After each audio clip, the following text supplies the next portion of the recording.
Hello everyone, this is Chad with Kaizen Saber. I'm going to be going over the first step in installing your Darksai hilt, and that's getting your Railmaster DSM-8 oval speaker ready for installation on your 3D printed base, which we'll be going over gluing that together too. You'll need a pair of these cutters. I believe they're called sprue cutters. You can find them in most hobby shops. They'll work well for this operation. Then you'll need a Dremel with a sanding wheel. I got the flex shaft version. You'll need 2 strands of wire. I'm using 30 gauge, but you can use 28. That would work great too. I just would like to replace the 2 smaller wires that are included on this speaker, just because the speaker will be getting pulled in and out of the Saber each time you access the SD card, so you just want something a bit stronger than this. You'll need a hot glue gun, and you need a soldering iron and solder flux.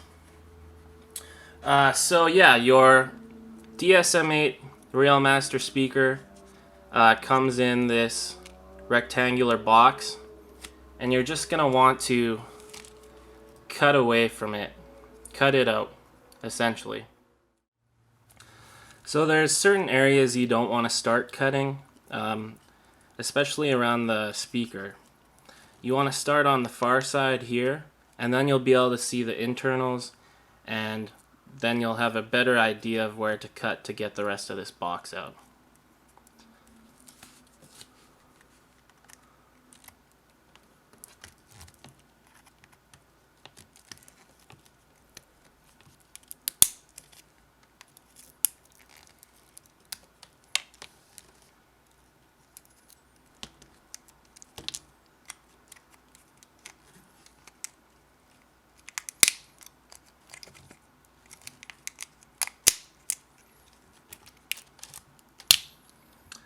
As you can see, you can now pry this bottom off. So you're going to want to cut around as close as you can to this speaker here. And then you'll be shaving it with your sanding wheel, getting it nice and flat, and the right shape to fit inside your hilt. So you want to be kind of careful around here if you are going to be using these 2 wires still, but otherwise you can just cut it out. But I'll just pull it here. It's just attached with a little bit of glue.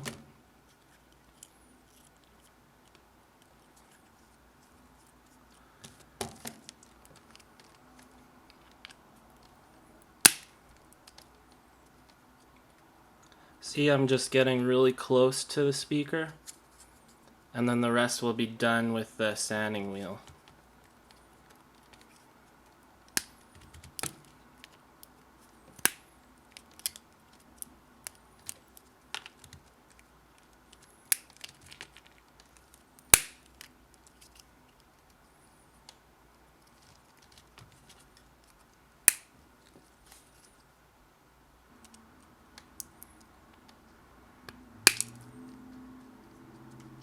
Be careful not to be pushing on this top here. But at about this point, you're ready for it to be sanded down with the sanding wheel. Now you got to be very gentle and take your time on these 2 oval sides, because these 2 sides get sanded down the most to be able to be fit into the oval hilt.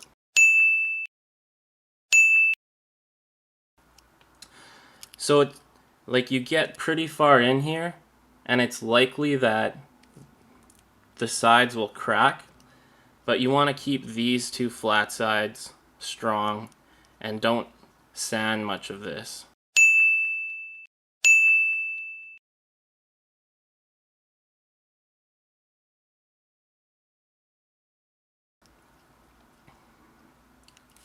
So I'm just going to get this cleaned up, and then we'll start sanding. So we're going to start sanding now. I'm just going to turn on my Dremel.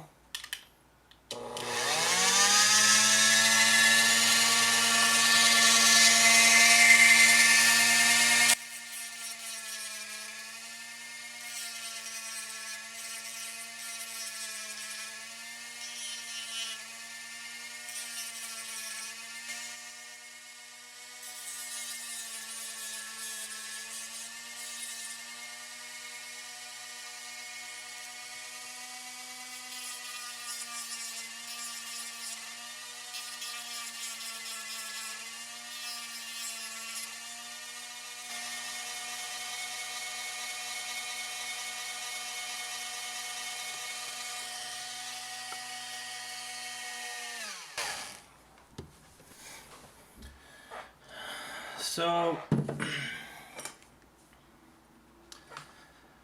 you're going to want to keep shaving it down and then try and test fit it into your oval hilt. And as you can see, it's still not quite the right shape to fit in there. You're going to think, wow, like this is definitely not going to fit. But trust me, it can.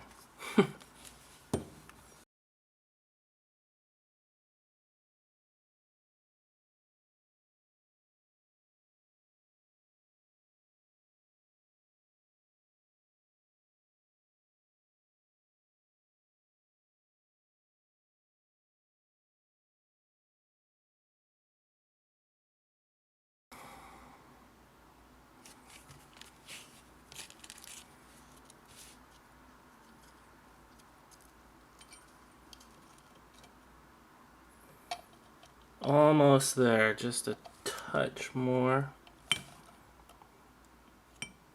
Oh, we're almost there. So, I sanded it down a touch more all around. And now, as you can see, the speaker slides in fairly easily. Now, lastly, you have these two parts, or this part that is raised a bit, and you want this speaker base. So it fits like this. So it's cut out right here to allow the place where your wires sit to pass through a bit, so the speaker can sit on this flat, nice and flush. But it isn't right now because this part that sticks out, as you can see here, you want it to be flush with your sides. So we're going to Dremel that down a bit.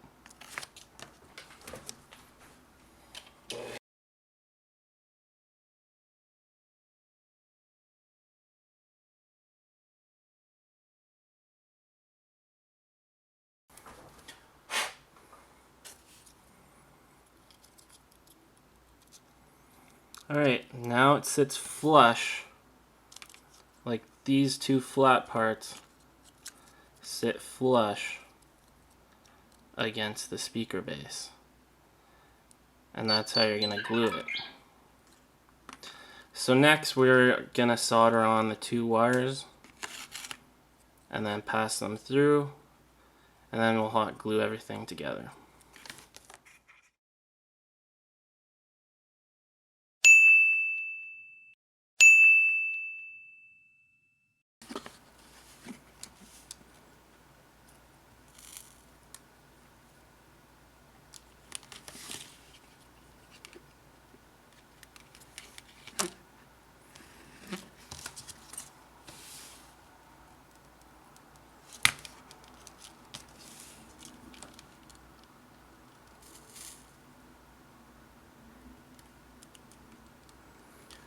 Oops, went to the outside part. There we go. Alright, so we're at the point where we can glue the oval speaker onto the 3D printed base. So you just want to feed the wires through this hole here.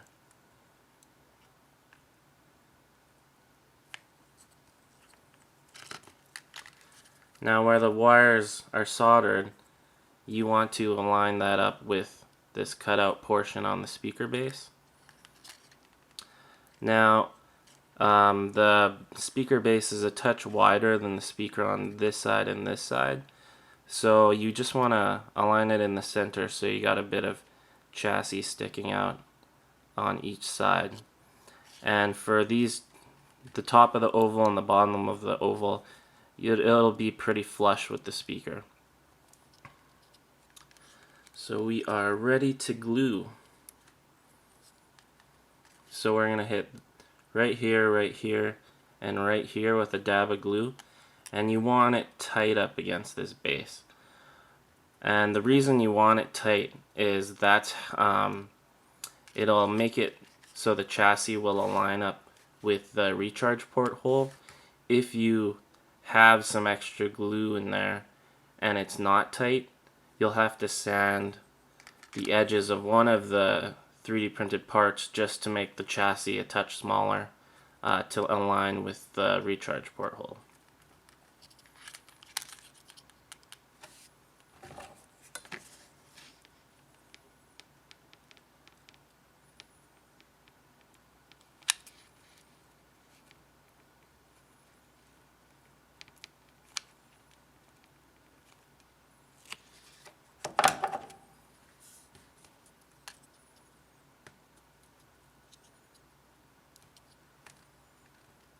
And while the glue's hot, you just want to align it, make sure it's in the center.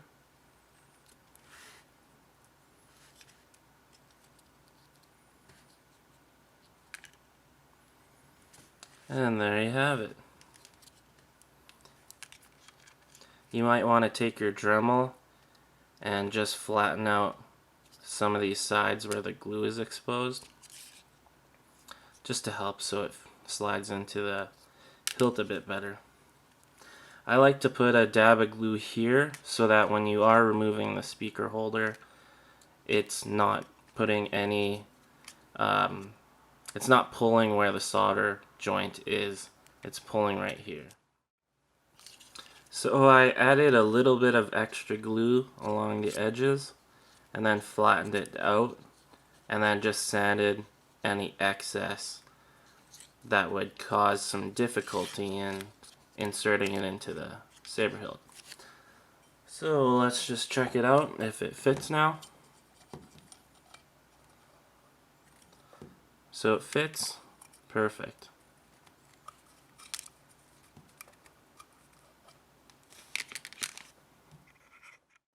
Alright, so I've got a chassis here all put together.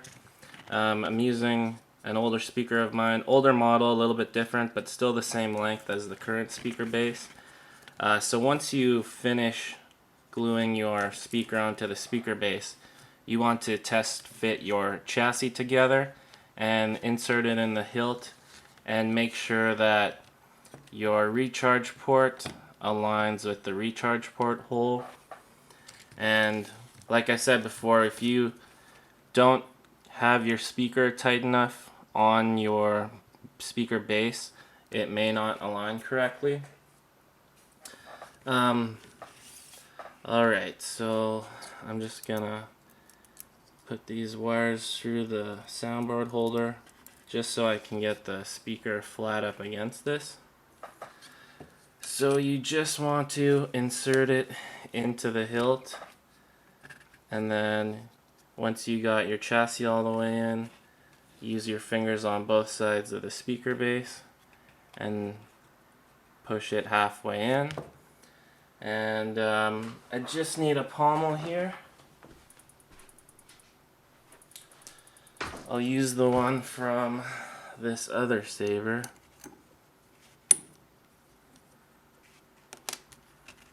Oops.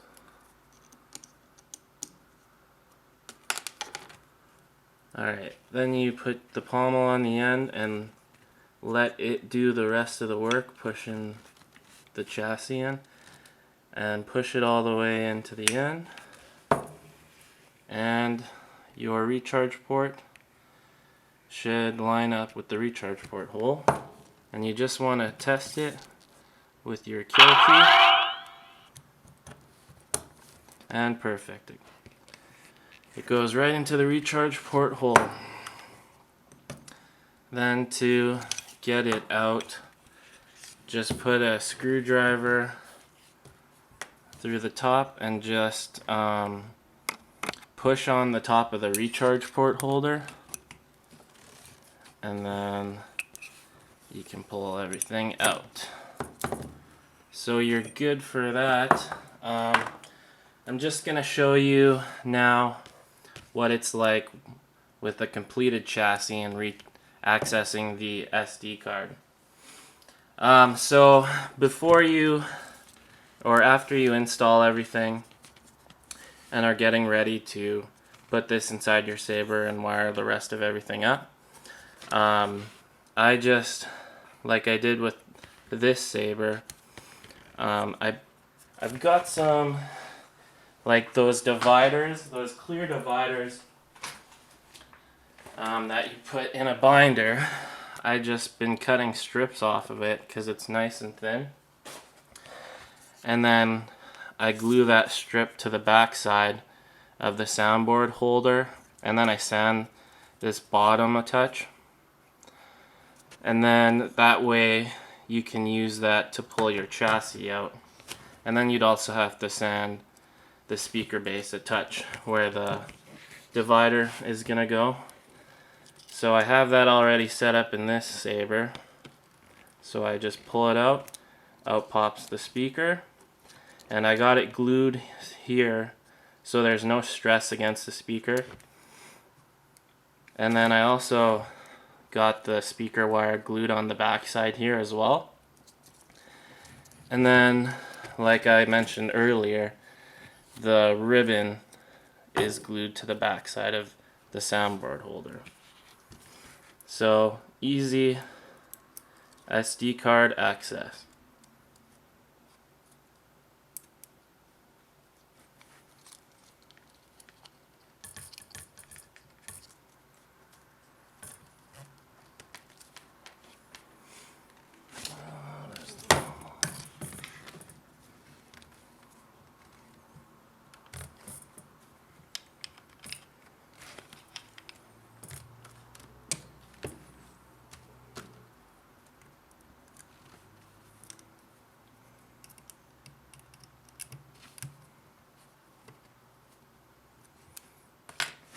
Alrighty, got that lined up. So you want to get your 2.1 millimeter jack. Just cut the pins here a bit. Just take it and align it up with the side, see how much you need to cut off, and then you just want to thread it in from the bottom here. You might need some pliers, but I should be able to get it.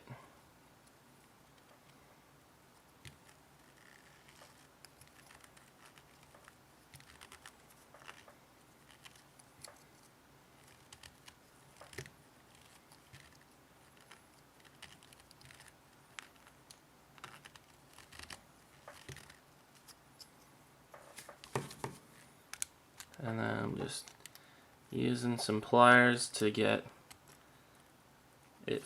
You want the top of it flush with the top of the 3D printed part.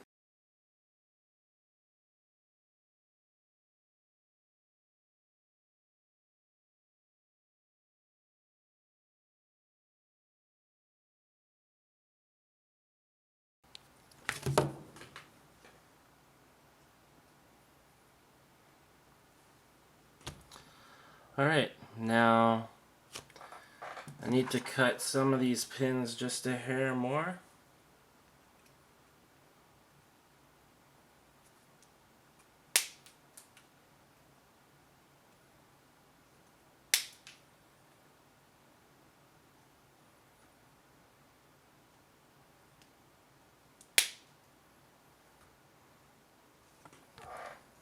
Alright, it's threaded in and it's ready to be fitted into the chassis. So there's one of two ways you can install your switches. You can either install them when there's no wires in here and no clutter, it just makes it easier, but you're going to have one extra splice. So that would be wiring your 2 wires onto the tactile switch before your chassis is in it, sticking it in there, and then just hanging those 2 wires off the side.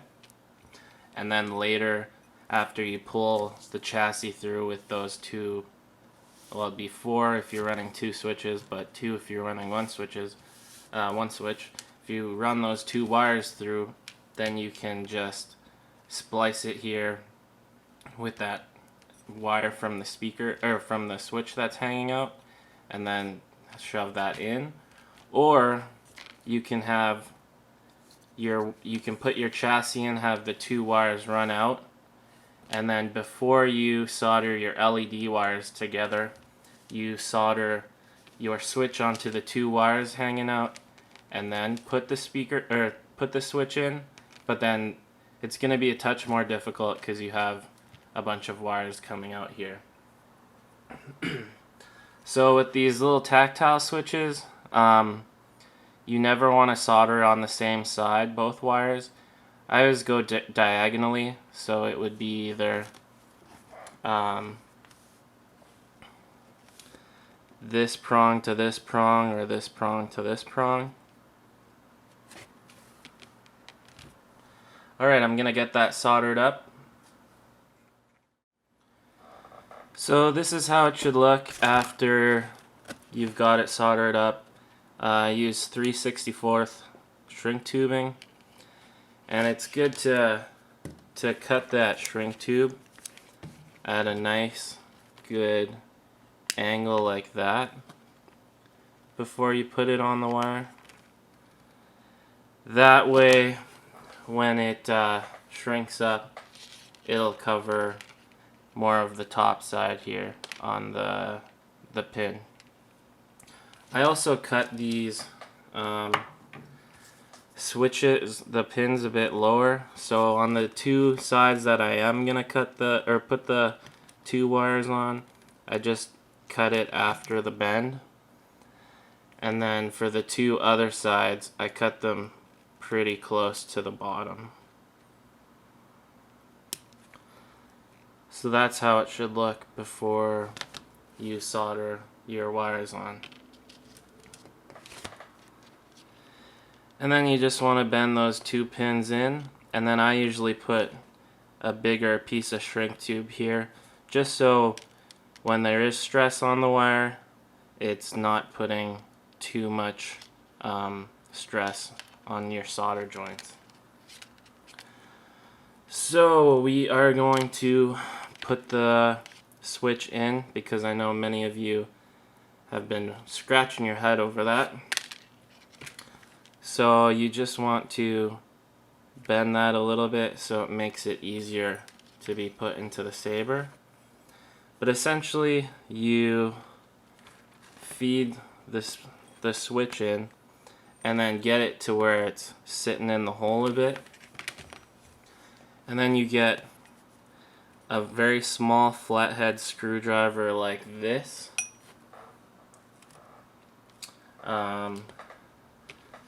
One that, I'll focus this lens a bit better.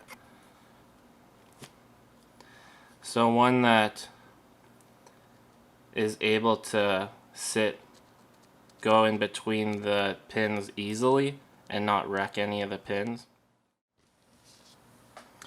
So when you do push on the back side of this switch, you want to make sure that you're pushing flat on it, never on one side too much, because if the switch does get put into the hole at an angle and you're pushing really hard, then this switch will break apart easily. Alright, let's see if I can get this switch in on camera here.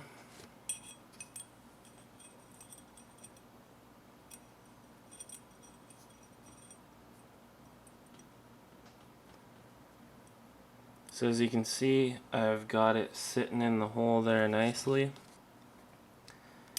And then put your screwdriver on top, and then use leverage against this point to push it in.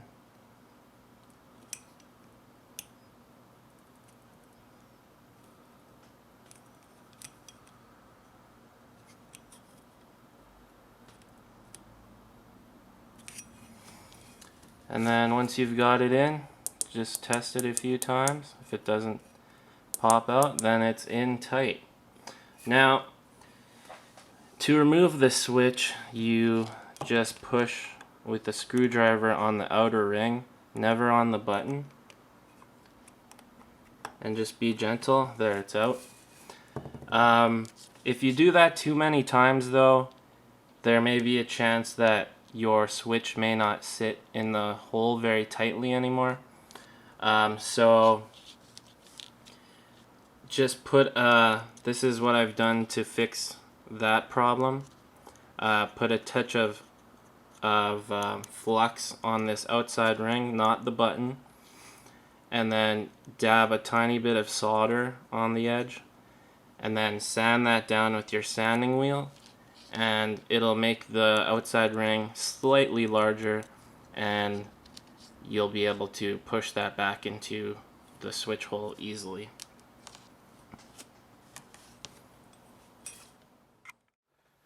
Alrighty, I think I went over the most difficult parts of this install, and I hope it helps. And if you have any further questions, don't hesitate to message me on Facebook or email me at sales@kaizensaber.com. I'll always answer in a timely manner. Alright, thanks again. Bye-bye.